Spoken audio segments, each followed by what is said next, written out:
একই পরিবারের তিনজন ব্যক্তিকে মাটি দেওয়ার জন্য প্রতিটা মানুষ অপেক্ষা করতেছে। এমন একটি ঘটনা ঘটে গেল লক্ষ্মীপুর জেলা রামগঞ্জ উপজেলা দেহলা গ্রামে। আমরা চলে আসছি লক্ষ্মীপুর জেলা রামগঞ্জ উপজেলা দেহলা গ্রামে, যে গ্রামে একটি মর্মান্তিক ঘটনা ঘটছে। আপনারা অনেকেই জানেন যে একই পরিবারের তিনজন লোক নিহত। কিভাবে আসলে এটা কি হত্যাকাণ্ড না পরিকল্পিত হত্যা নাকি এমনিতেই মারা গেছেন, এটা আমরা অপেক্ষা করতে হবে সবাইকে। আসলে দর্শক, এমন একটি ঘটনা আমরা রামগঞ্জবাসী দেহলা গ্রামবাসী সাক্ষী হয়ে যাব, কখনো আমরা কল্পনাও করতে পারি নাই।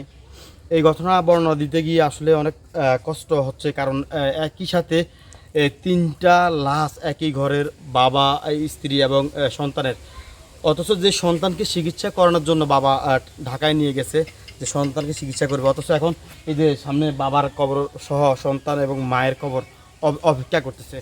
এই প্রতিটা মানুষের মুখে হাসি নাই, প্রতিটা মানুষের মুখে কান্না, প্রতিটা মানুষ কষ্ট নিয়ে এই মুহূর্তে বেঁচে আছে। আসলে আমরা যে বাড়ির কথা বলছি, এই বাড়ির নাম হলো সেরাজ আলী ব্যাপারী বাড়ি, আর মনির হোসেন নামের এই প্রবাসী।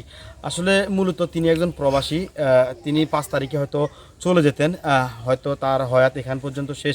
কিন্তু এটা কেমন মৃত্যু, আমরা একটু কবরস্থানে দিয়ে যাবো, আসেন আমরা একটু কবরস্থানে দিয়ে যাচ্ছি। দেখেন দর্শক, আসলে কথা বলতে পারবো কিন্তু শেষ করতে পারবো না।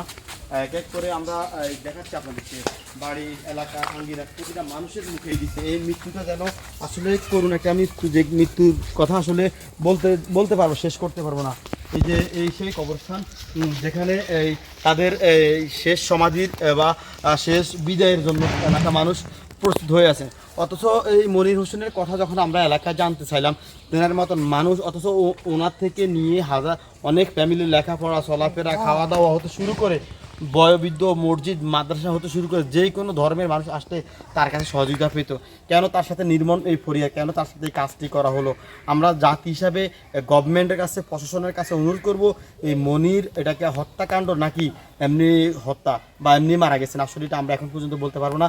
এই ঘটনা যদি সম্পূর্ণ তদন্ত করা হয়, তদন্ত করা হলে আমি আশা করি আইনের প্রতি মানুষের শ্রদ্ধা বাড়বে, এবং যে আসামি হোক না কেন, সে যত ক্ষমতাসীন হোক না কেন, তাকে যদি আইনের আওতায় রাখা হয়, তাকে যদি আইনের আওতায় এনে সর্বোচ্চ শাস্তি প্রয়োগ করা হয়, তাহলে আমি আশা করি এই দেশ থেকে, এই সমাজ থেকে এইরকম হত্যাকাণ্ড হয়তো চলে যাবে।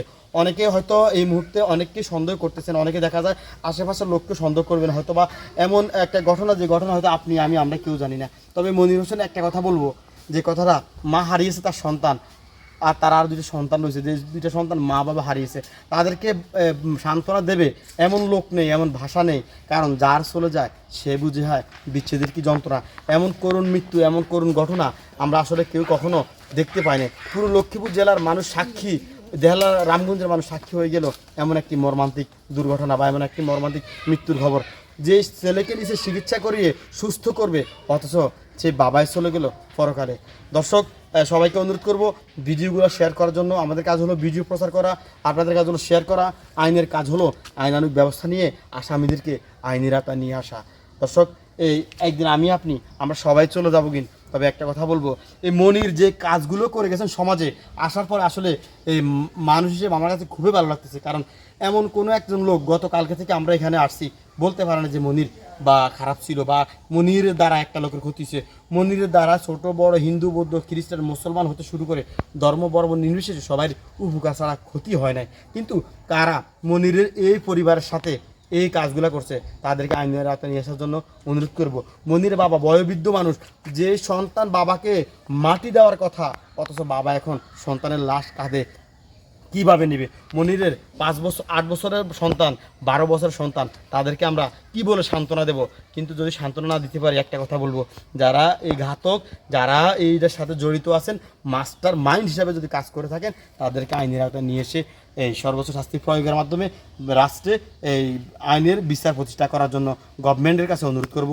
আর সবাইকে অনুরোধ করব ভিডিওগুলো দ্রুতভাবে ছড়িয়ে দিবেন সমাজে, যাতে করে মনির হত্যাকাণ্ড বা মনিরের পরিবারের উপরে যদি হত্যাকাণ্ড করা হয়, সেটার বিচার সুস্থ হয়। ভালো থাকবেন, আল্লাহ হাফিজ।